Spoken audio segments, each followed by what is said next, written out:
What up, Fight World? It's your boy Ego, and I'm back with some more boxing. I gotta say it. Ego thoughts, let's jump right into it. Jaron Boots Ennis, the promotion for his upcoming fight has been bloody awful. It's been horrible. We gotta talk about it.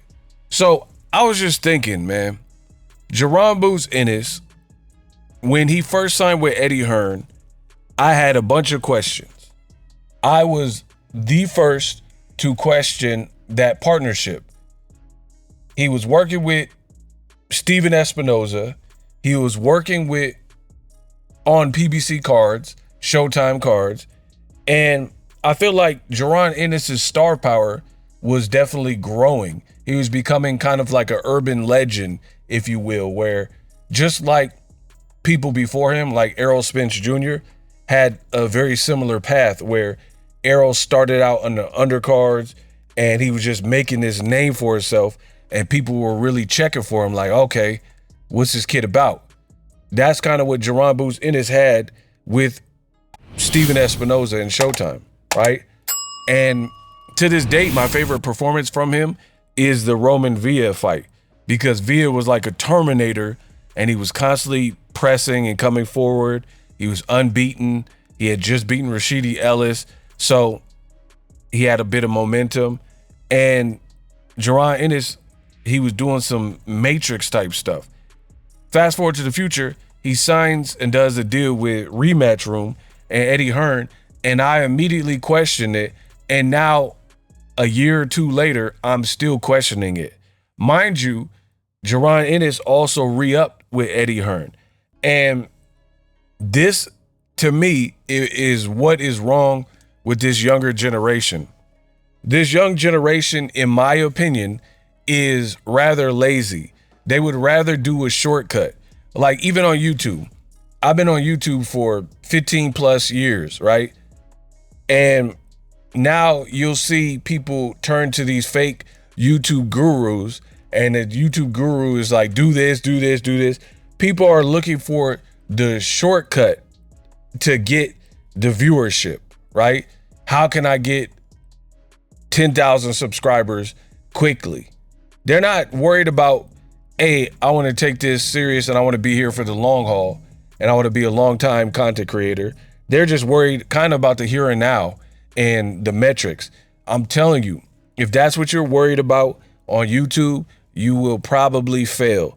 Because first of all, right now, YouTube subscribers don't even matter anymore.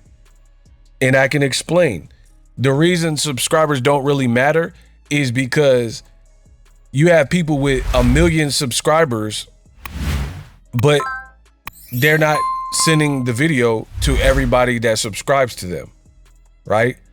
They have changed. YouTube did what Netflix did, and they're trying to curate your content based on your viewing patterns. So you could be subscribed to a ton of channels and then never really see their content anymore. That's why subscribers don't even matter, right? Because your feed is not even necessarily channels you're subscribed to. Just like Instagram, all of the different social medias are doing it. So that's what I noticed. I feel like the game, they're looking for the easy lick. They're looking for the easy shortcut. And sad to say, but that's what I feel about Jaron Boots Ennis. Jaron Ennis, he's getting more money per fight, but at what cost? Like, you keep fighting guys in general that aren't gonna like really take you to the next level. Even the Stanionis fight, that was cool, but Stanionis wasn't a big name. It wasn't a name that was gonna really get you going and get people repping the brand and get behind you. You know what I mean? And that's what I think the name of the game is. You have people who they're just so happy to receive a bit more money that they want the shortcut way. I always said it. I have a quote, is now famous. So many people have ripped it and tried to paraphrase what I said years ago. And I said, everybody wants to be Money Mayweather without going through the Pretty Boy Floyd stages. And I meant it years ago, and I still mean it. I really feel that is the case now. You have so many people who they're looking for the the quickest layup, the quickest alley-oop, you know, instead of working on basics and working on your shooting, your dribbling. They just want the flash, you know what I mean?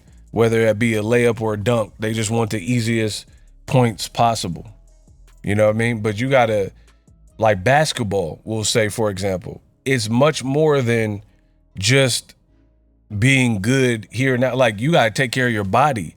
You gotta rest and recover, cryotherapy, put the right ingredients and proteins and whatnot into your system. You know, otherwise you're gonna have a shorter career. Anybody top level, from Kobe Bryant to Michael Jordan to Tom Brady to LeBron James, I guarantee you, they have like spiritual advisors, chiropractors, masseuse, you know what I mean? Different people that keep them right and keep them elevated to play at the highest level. And that's just what it is.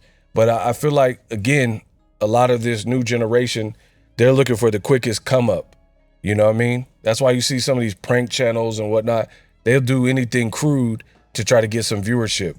They'll do weird stuff, moan in people's ear and all that goofy stuff, trying to get some viewership. So I don't want to get too distracted. I just feel Jaron Ennis, outside of getting paid more per fight, the partnership to Eddie Hearn, what has it really amounted to? We're literally in a Jaron Ennis fight week, and it don't even feel like a fight week. I've seen very little.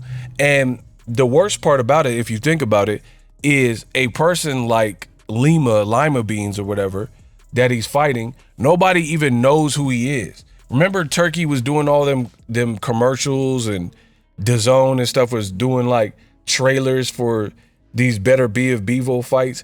The thing is, we know who Better Biev is. We know who Bivol is. Why is DAZN putting money behind that? And that was already a good fight for Undisputed. But the fights that need to be advertised, that need shoulder programming, are fights where you got a guy like Boots fighting an unknown commodity. I feel like if anything required shoulder programming, it'd be the fight that people aren't familiar with. You know what I mean? It's like, you don't have to convince people to go to McDonald's. Everybody knows McDonald's. But a little mom and pop burger spot, maybe you need better promotion, because not everyone knows this place even exists. So for Boots, I really don't even know much about his opponent, you know, outside of a couple details from my own personal research. So I think they've done a horrible job of really promoting the fight. You let me know if I'm dead on the money or not, but I don't see the vision. And I know Boots, he kind of teased a announcement. We'll see. Hopefully it's a big fight. But I think Boots' career so far with Eddie Hearn, I haven't really been impressed. And now Eddie Hearn's, he seems pretty all in, like with Ben Whitaker, because he just signed him. And to me, that seems like Eddie Hearn's kind of his bread and butter, when he could get an Anthony Joshua and he could get a Ben Whitaker, you know, a UK guy that he could work with. He seems to, I don't know, put more effort and energy into that than trying to make an American star. Let me know what you think.